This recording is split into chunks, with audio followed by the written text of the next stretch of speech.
Hello and welcome to The Big Q. I'm Tony LoPresti from the Religious and Theological Studies Department at Salve Regina University, and here we sit right at the start of the Year of Mercy. I'm speaking with Dr. Mae Mayer, the director of the Mercy Center for Spiritual Life here at Salve Regina. And Mae, first of all, thank you for coming on the Big Q to talk about mercy. My pleasure. I'd like to begin with just kind of a general question. What is a Year of Mercy supposed to be all about? Well, that is a good question because as far as I know, we haven't had one. But here at Salve Regina, at least, we're going to make it about lifting up the spiritual and corporal works of mercy in a way that empower both the giver and the receiver. We want students to be able to know that mercy is a very active endeavor and to be able to enter into that fully. Now, when you say the spiritual and corporal works of mercy, maybe not everyone has an idea of exactly concretely what that means. Mm-hmm. What are you anticipating? Well, we're anticipating that students will continue to do the great job at service that they always have, which addresses a lot of what we call the corporal works of mercy, feeding the hungry, giving drink to the thirsty, things like that, housing the homeless, and to be able perhaps to reflect a bit more on those spiritual works of mercy, which our students are also doing very nice teaching, advising, consoling, comforting, all those sorts of things our students are engaged in. You know, one of the definitions of mercy that I've heard in the past and I've always been very fond of is that mercy is entering into the chaos of another person's mm-hmm. life. Where do you find the chaos in college students' life? Well, I think a lot of things are chaotic for college students.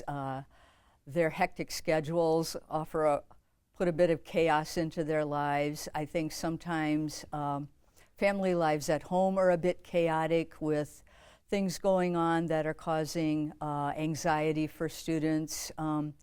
Grades cause a bit of chaos into their lives, and just trying to keep it all together, first time away from home, learning to manage all the things that they need to manage can be very chaotic for students. They have very busy schedules. Now, I imagine your ministry, your job here at the university is to be a merciful presence, mm-hmm. but also to encourage mercy on behalf of the whole community, so that we're a merciful community, right? Not just a community in need of mercy. Right. So I wonder, what's the biggest challenge in trying to encourage everyone to embrace mercy as a virtue? I think, like everything, practice makes perfect. And oftentimes I think that we need to look into ourselves first to discover the ways in which we are most in need of mercy. And when we discover that, it hollows out a great space in ourselves then to be merciful to others. The more we're in touch with our own need for mercy, the more we can reach out to others and offer mercy. Do you think it's hard to be merciful? Well, it is hard to be merciful. It doesn't come naturally. It comes easier to some than to others, but it is a virtue that takes practice, and we need to be able to form ourselves into that mindset. Some families do a wonderful job of talking about those things from early on. Other people come to it a little later in their lives, but mercy can be difficult because mercy can be very demanding. You know, it's perhaps no surprise that this Pope, Pope Francis, who's sometimes been referred to as the Pope of Mercy, mm-hmm. would call for a year of mercy. And some would even say that mercy is kind of the keynote virtue of a Christian life. What do you think mercy means to the Pope? Well, I think when the Pope used the phrase, a revolution of tenderness, I think that gives us a very good clue into what that means to him. I believe he looks, whenever he visits a place, he always makes it a point to go into the barrios or to the slums or to the poor, wherever he can find them, and to make a special connection with them. And I believe that for him, mercy means making that human-to-human connection in a way that we oftentimes don't. The disenfranchised of our societies are often left on their own, unnoticed, uncared for, and this Pope makes a point of saying we need to notice them, we need to care for them, we need to reach out and open up our hearts to them.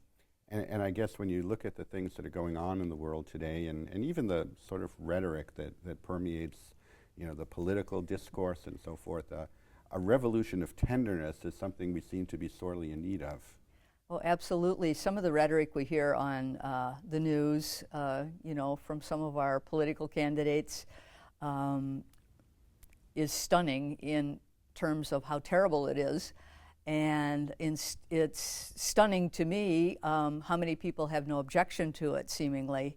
So I believe that we do need a real revolution where we really start to call to mind that we need to be kind to one another, we need to be tender with one another, we need to reach out to people and say, I respect the dignity of who you are as a person.